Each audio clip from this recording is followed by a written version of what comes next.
like, oh, this is demonic.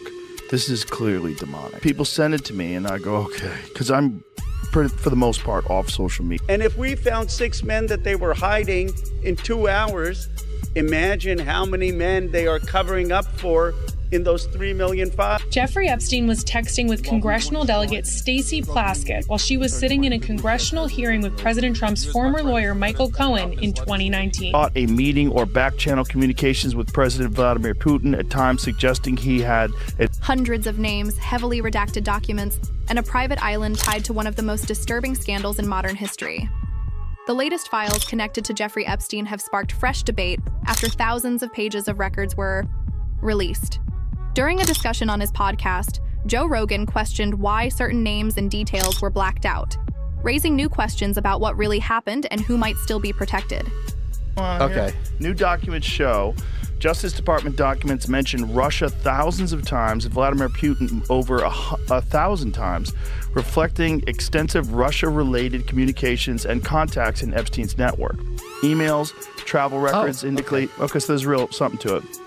Epstein made multiple trips to Russia, obtained business visas, had scouts there recruiting young Russian women for him, of course, similar to his operations elsewhere. The files describe Epstein cultivating ties with Russian political and business elites, acting as a facilitator in deals and introductions, not just sexual encounters. Epstein repeatedly sought a meeting or back-channel communications with President Vladimir Putin, at times suggesting he had advice or insight to offer about dealing with Donald Trump. He had documented ties to at least one former Russian official with a background in the FSB, whom he used to gather information on a woman he claimed was trying to extort his business partners. According to reports, the United States Department of Justice released a massive collection of documents, including records, images, and other materials linked to the Epstein investigation. However, many sections were heavily redacted. Officials said the edits were meant to protect victims, but critics argue that some redactions may also shield powerful individuals whose identities remain hidden. Since the release, online communities have been analyzing the files, trying to uncover who might be behind the blacked out names and what role they may have played. Just don't think we really knew until we saw those files come out. Yeah. And then you go, oh, well, there's no denying it now. My position on it is completely shifted. I thought there's probably some really sick people that have an appetite for that, but I hadn't seen any real evidence for it until these files. And now they're like, oh, this is demonic. This is clearly demonic. People send it to me and I go, okay, because I'm for the most part off social media. But every now and then someone will send me something that I have to look at. I'm like, oh my God. Yeah. And these are emails back and forth. There's one of them where Epstein says, I enjoyed the Twitter video. There's these references to pizza, a lot of references to pizza that are 100% some kind of a code. Yeah. And then it brings you back to Pizzagate. During one discussion on his podcast, Joe Rogan talked about an email reportedly mentioned in documents linked to Jeffrey Epstein. In the message, a person allegedly thanked Epstein for sending a disturbing video. The sender's name was redacted in the files. However, online investigators began speculating about who might be behind the blacked out name. The claims remain disputed, and the full context of the message is still unclear. Sultan Ahmed bin Sulayem, a globally powerful business executive with connections that stretch across continents.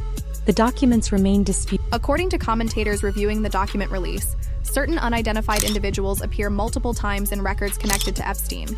Their names are linked to introductions, private gatherings, and communications with powerful political and business figures. It is important to note that appearing in documents does not prove wrongdoing. Still, when names repeatedly surface in files tied to a convicted offender like Epstein, public interest and scrutiny naturally increase. Some lawmakers in the United States have also called for greater transparency so the public can better understand these connections. Talk about Sultan Ahmed bin Sulayem, resigned as CEO of DP World. This is Dubai's largest port operator. Doesn't help when you have this email, June 2013, from Epstein to bin Sulayem. All I know for sure is that you're one of my most trusted friends in every sense of the word. You have never let me down, not once, not half of once, and I greatly appreciate the time we spend together. This was the response. Thank you, my friend. I am off the sample, a fresh 100% female Russian at my yacht. Epstein responds, 100% Russian or 100% female? Question if it were once a man and now has describes women's private parts. What percentage is it? And bin Sulayem responds, 100% female. Yeah, the messages between the two discuss women, girls, explicit content, business dealings for sure, meetings with world leaders, yeah. And then the video. Where are you? Are you okay? I loved the video. Epstein apparently sent that message in April 2009 to a redacted name, but then you had Representative Thomas Massie, who's been all over. Jeffrey Epstein was not just close to powerful people. He was deeply connected within elite circles. Flight logs, photos, and event records show him attending private gatherings with influential figures even after his 2009 conviction. Court filings describe how he maintained access through political donations, exclusive meetings, and carefully built relationships. During his discussion, Joe Rogan also mentioned Stacey Plaskett while questioning how far Epstein's political connections may have reached. There is no public evidence of wrongdoing on her part, but the broader question of influence continues to raise concerns. Massie and I went to the Department of Justice to read the unredacted Epstein files. We spent about 2 hours there, and we learned that 70 to 80% of the files are still redacted. In fact, there were 6 wealthy, powerful men that the DOJ hid for no apparent reason. When Congressman Massie and I pointed this out to the Department of Justice, they acknowledged their mistake. And now they have revealed the identity of these 6 powerful men.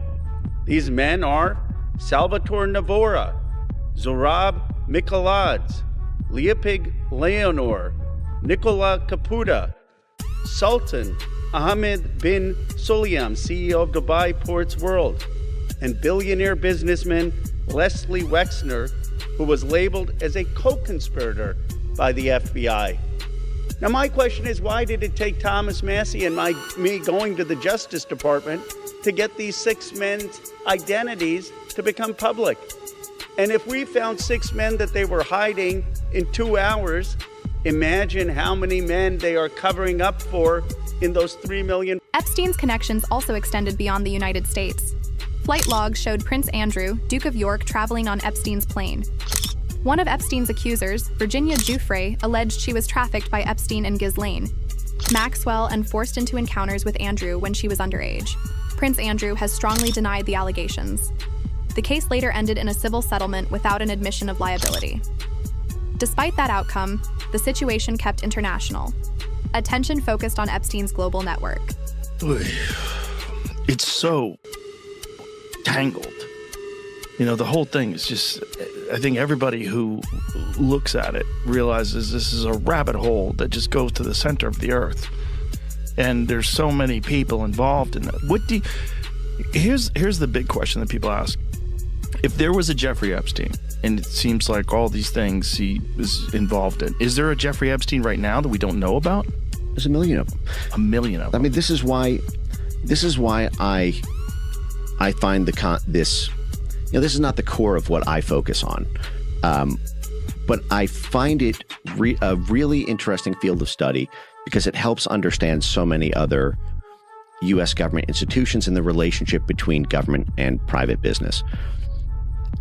Jeffrey Epstein is part of a class of what are effectively professional fixers, and this is a kind of class of professional who sits